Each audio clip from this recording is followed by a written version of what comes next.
दोस्तों जय हिंद, मैं हूं शम्स तबरेज और आप देख रहे हैं टाइम्स मेल। तुर्की तुर्की तुर्की तुर्की तुर्की और तुर्की, जो भी कह लें, तुर्की का नया नाम तुर्की हो चुका है बहुत दिनों से, लेकिन आज भी लोग उसे तुर्की ही जानते हैं और तुर्की से ज्यादा उसको रजब तैयब एर्दोगान के तौर पर भी जानते हैं। और तुर्की को एक और वजह से लोग बहुत ज्यादा जानने लगे हैं, खास तौर से 100 साल पहले तक जो तुर्की का इतिहास था, उस इतिहास को फिर से जिंदा जावेद करने का काम अगर किसी ने किया तो रजब तैयब एर्दोगान ने। उन्होंने 2-3 सीरियल बहुत जबरदस्त बना दिए, एर्तुगरुल गाजी, उस्मान गाजी, पाए तख्त, अब्दुल हमीद, इस तरह के सीरियल बना करके उन्होंने तुर्की के इतिहास को जिंदा करने की कोशिश की। भले ही 3-5 करके ड्रामा की शक्ल में बना करके लोगों को एंटरटेन किया हो, लेकिन उन्होंने इतिहास तो जरूर लोगों को सिखाना शुरू कर दिया। लेकिन अब उनके तमाम मेहनत पर पानी फिर गया जब से गाजा और इजराइल के बीच में जंग हुआ। फलस्तीनियों की तादाद 34,000 से ज्यादा हो चुकी है जो अब तक हलाक होने वाले हैं। हलाक होने वाले 34-35 हजार हलाक हो चुके हैं। लेकिन एर्दोगान साहब ने वो काम बिल्कुल नहीं कर पाए जैसा ईरान ने कर दिया। ईरान को एक बस बहाना चाहिए था और उस बहाने ईरान ने इजराइल के ऊपर हमला किया। और जब हमला हुआ तो इजराइल को बचाने के लिए कई देशों के गठबंधन को आना पड़ा। ईरान के हाइपरसोनिक मिसाइलों ने इनके एयरबेस को तबाह कर दिया। लेकिन अगर मुद्दे की बात की जाए, तुर्की ने इजराइल के साथ अपने ताल्लुकात बहुत पहले से खत्म किए। बहुत पहले जब हमास के साथ जंग शुरू हुआ, इजराइल के ऊपर, इजराइल की तरफ से गाजा के ऊपर बमबारी शुरू की गई, तभी इजराइल ने अपने राजनयिक संबंध तोड़ लिए। लेकिन राजनयिक संबंध तोड़ लिए, डिप्लोमेटिक रिलेशन तोड़ लिए उसने, लेकिन इजराइल के साथ अपने कारोबार जारी रखे। बाद में जाकर के फिर लानत मलामत होने के बाद 54 प्रोडक्ट की लिस्ट जारी की गई कि हम ये कारोबार हम इनके साथ किया करते थे, अब वो कारोबार नहीं करेंगे। लेकिन तब तक ईरान ने वो बाजी मार ली, और वो बाजी थी मुसलमानों की लीडरशिप की। क्योंकि जिस लीडरशिप को पाने के लिए एर्दोगान साहब इतने दिनों तक संघर्ष करते रहे, टीवी सीरियल बनाए, ड्रामे बनाए, बड़े बड़े डायलॉग बाजी की, तुर्की में घूम घूम कर इंतखाबात में, इलेक्शंस में उन्होंने मुसलमानों, फलस्तीन, गजा की बात की, इजराइल के मुखालिफत में, हमास को सपोर्ट में बात की, उनकी सारी पोल पट्टी खुल चुकी और बहुत देर कर दिया उन्होंने पाबंदी लगाने में और इजराइल के खिलाफ बड़ा एक्शन लेने में। लेकिन आज भी जो काम इजराइल ने किया है वही काम अगर तुर्की कर देता तो वाकई मुसलमानों के लिए एक मसीहा कहा जाता। आज ये ना कहे जाते कि 56 मुस्लिम देशों की एक बहन है वो ईरान, और आज बहनों के तौर पर तुर्की का भी नाम सामने आ चुका है। तुर्की भी उन्हीं बहनों की लिस्ट में शुमार हो चुका है जिसका एक भाई है और उसका नाम है ईरान। ईरान ने साफ तौर पर कहा जाए तो उस बड़े मौके को तुर्की के हाथों से छीन लिया जो तुर्की अपने पास बहुत दिनों से मौका तलाश करके बना रहा था।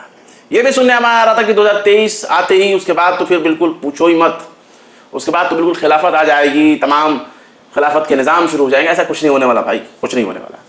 दिल खुश करने के लिए सब बातें करनी ठीक है, लेकिन हकीकत में, हकीकी दुनिया में सब चीज़ें नहीं संभव है। लेकिन तुर्की के हाथों ही एक बहुत बड़ा मौका था जो अब ईरान ने छीन लिया।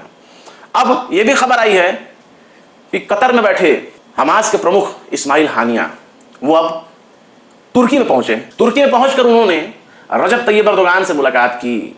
लबुल वाब कुल मिलाकर यही है कि उन्होंने बहुत मजबूरी में हमास को अब इतना सपोर्ट किया, हमास के लीडरान को बुलाया, ताकि जो एक मुस्लिम रहनुमा वाली जो छवि उनकी है वो खराब ना हो, जो अब तक खराब हो चुकी थी गाजा में जंग के दौरान। कि सबसे बड़े बड़े बड़बोल नेता अगर कोई हैं तो रजब तैयब एर्दोगान है, और इनसे बड़ा कोई बड़बोल नेता नहीं है। यही वजह है कि अब इजराइल पर हमला करके ईरान शेर बन चुका है और तमाम जो बैठे हुए हैं ना वो भीगी बल्ली बन चुके हैं, और भीगी बल्लियों का कोई वजूद नहीं होता। और शेर ने दहाड़ मारा तो इजराइल हिलने लगा, और ये दहाड़ इजराइल को बहुत भारी पड़ी। अमेरिका और इजराइल ने अपनी मिली भगत के साथ एक छोटा सा प्रॉक्सी नमूना दिखाने की शुरुआत की, जो आपको अभी हाल ही में ईरान के इस्फहान में देखने को मिला। ड्रोन्स वहां देखे गए जिसको एयर डिफेंस सिस्टम ने मार गिराया। उसके बाद यह भी कहा जा रहा है कि नहीं, उसने एयर डिफेंस सिस्टम को ही निशाना बनाया था। जो भी हो, पश्चिमी दुनिया, पश्चिमी मीडिया, पश्चिम की अपनी लॉबी है और वो अपना एजेंडा खुद ही तय कर लेते हैं। डर तो यहां मेन बात इस चीज का है, तुर्की से डर नहीं है उनको, क्योंकि तुर्की तो उनके अलायंस का हिस्सा है। वो खुद नाटो गठबंधन में, नाटो की आर्मी में, नाटो के साथ वो अलायंस में है, और आज से नहीं, जमाने से वो नाटो का सहयोगी है। तुर्की कभी भी इजराइल पर एक्शन नहीं लेगा। बयानबाजी ठीक है, लेकिन अगर हमला करने की बात आएगी तो हमला नहीं करेगा। क्यों? क्योंकि वो अमेरिका का पक्षधर है, इजराइल का सपोर्टर है, नाटो गठबंधन का सहयोगी है। तुर्की चाहे कितना भी हथियारों ज्यादा पावरफुल हो जाए, लेकिन काम तो वो नेटो के ही आएंगे। ईरान चाहे कितना भी कमजोर हो जाए, लेकिन वो अमेरिका का काम नहीं आएगा, इजराइल का काम नहीं आएगा, पश्चिमी देशों का काम नहीं आएगा। ईरान आज के दौर में एक बहुत बड़ी पावर है और उस पावर से ही इनको डर लग रहा है।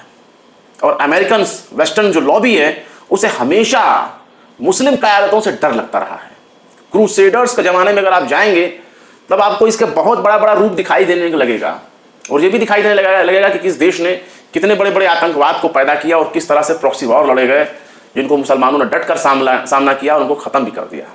आज सलाहुद्दीन अयूबी नहीं आने वाले, नूरुद्दीन जंगी नहीं आने वाले, उमर खत्ताब नहीं आने वाले, और नहीं खालिद बिन वलीद आने वाले। आज के दौर में जो सबसे ज्यादा अपने आप को खालिद बिन वलीद समझता होगा, उमर बिन खत्ताब समझता होगा, सलाहुद्दीन अयूबी समझता होगा, नूरुद्दीन जंगी समझता होगा, वो पूरा का पूरा एरिया तो तुर्की के पास मौजूद है, हिस्ट्री में उसके मौजूद है। लेकिन ये पूरा जज्बा छीन लिया अगर किसी ने तो वो है ईरान। ईरान ने लाल आंख दिखाई, और सिर्फ लाल आंख नहीं दिखाई बल्कि छपट कर नोच पे लिया, और ये भी समझा दिया कि अमेरिका के बगैर, पश्चिमी देशों के बगैर इजराइल का कोई वजूद नहीं है। और यही वजह है कि ईरान से अब पूरी दुनिया कांप रही है और ईरान के ऊपर तरह तरह के बैन लगाने की कोशिश हो रही है। लगा दिए गए ईरान के ऊपर बैन, कई तरह के बैन लगाने शुरू कर दिए गए, और ये डर है। क्यों? क्योंकि टोपी वाले कौम, नमाज पढ़ने वाली कौम ईरान है। ईरान इतना आगे निकल जाए अमेरिकन को छोड़कर, ये बात वेस्टर्न लॉबी को हजम नहीं हो सकती। चाहे आप लीबिया में देख लें नजर उठा करके, ये वो कामयाब देश थे। मिस्र को देख लें, एक कामयाब देश मिस्र था। इराक को देख लें, एक वेल डेवलप्ड कंट्री इराक था। सीरिया को देख लें, एक बेहतरीन माशी हालात वाला एक कंट्री सीरिया था। यमन को आप देख लें, मिटाने की कोशिश हो रही है, और उसके पीछे केवल एक वजह है, वो है ताकत। इराक को जिस साजिश के तहत खत्म किया गया, सद्दाम हुसैन और सद्दाम हुसैन की पूरी सत्ता, पूरी हुकूमत को खत्म किया गया, वो हमेशा एक ही इल्ज़ाम लगाते रहे कि इराक के पास रासायनिक हथियार हैं, परमाणु प्रोग्राम उसके पास है, और वो पूरी दुनिया के लिए खतरा बनता जा रहा है। तमाम तरह की पाबंदियां लगाई गई, उसके ऊपर हमला किया गया, उसको साजिश का शिकार बनाया गया। ऐसी ही मिलती जुलती घटनाएं आपको सीरिया में देखने को मिलेगी, लेबनान में देखने को मिलेगी, यमन में देखने को मिलेगी। ऐसी ही घटनाएं आपको दुनिया के बहुत से देशों में देखने को मिलेगी, लीबिया में देखने को मिलेगी। वेनेजुएला तो कैसे भी करके खुद को बचा ले रहा है कि अगर वो मुस्लिम कंट्री होता तो कब का उस पर अटैक करके ये लोग नेस्तो नाबूद कर दिए होते। सबसे पहला एग्जाम्पल तो आप देख सकते हैं तालिबान के तौर पे। अफगानिस्तान से उसकी सत्ता को उखाड़ फेंकने के लिए जिस बड़ी साजिश का हवाला देकर के, जिस हमले का हवाला देकर, सुरक्षा का हवाला देकर के 20 साल तक अफगानों को लूटा गया, ये इसका जीता जागता नमूना है कि अमेरिकन किस हद तक पूरी दुनिया में तबाही मचा सकते हैं। वेस्टर्न लॉबी किस हद तक अमन चैन दुनिया का खराब कर रही है। इनको पसंद नहीं है कि कोई खुश बैठे, कोई खुशी से रहे, और ख़ासतौर से मजहबी हुकूमतें जहाँ जहाँ कायम हैं उससे इनको ज़्यादा दिक्कत है। वरना अरबों के पास खुद की कोई ढंग की मिलिट्री भी नहीं है, उनके पास खुद के अपने हथियार पैदा करने की कुव्वत नहीं है। ईरान तो अपने हथियार ही बना रहा है, बड़े बड़े ड्रोन्स बना रहा है, दूसरे देशों को दे भी रहा है, और ये आज के दौर का ये सबूत है कि फाइटर प्लेन और फाइटर जेट वाला जमाना धीरे धीरे खत्म हो रहा है। अब ड्राइवर रहित, चालक रहित विमानों को बनाया जा रहा है, जिसको ड्रोन कहा जाता है, और ड्रोन के जरिए हमला हो रहा है, और ड्रोन के जरिए ईरान ने अपनी ताकत बनाई है, और जिसकी ताकत का मुजाहरा यूक्रेन तक देखने को मिल रहा है। यही वजह है कि अब ईरान भी खुल करके नहीं बोल रहा है जंग के मामले में। वो भी जानता है कि जब जंग होगी तो होगी।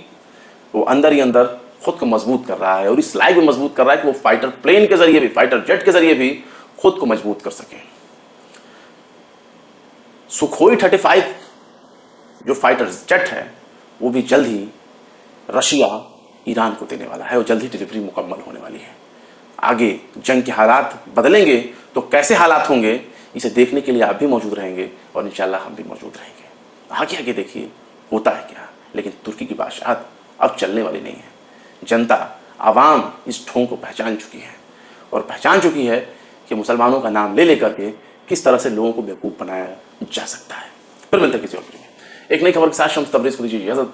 जय हिंद। अगर अभी तक आपने हमारे चैनल टाइम्स मेल को सब्सक्राइब नहीं किया है तो जल्दी से सब्सक्राइब कर दें और बेल आइकन भी प्रेस कर दें।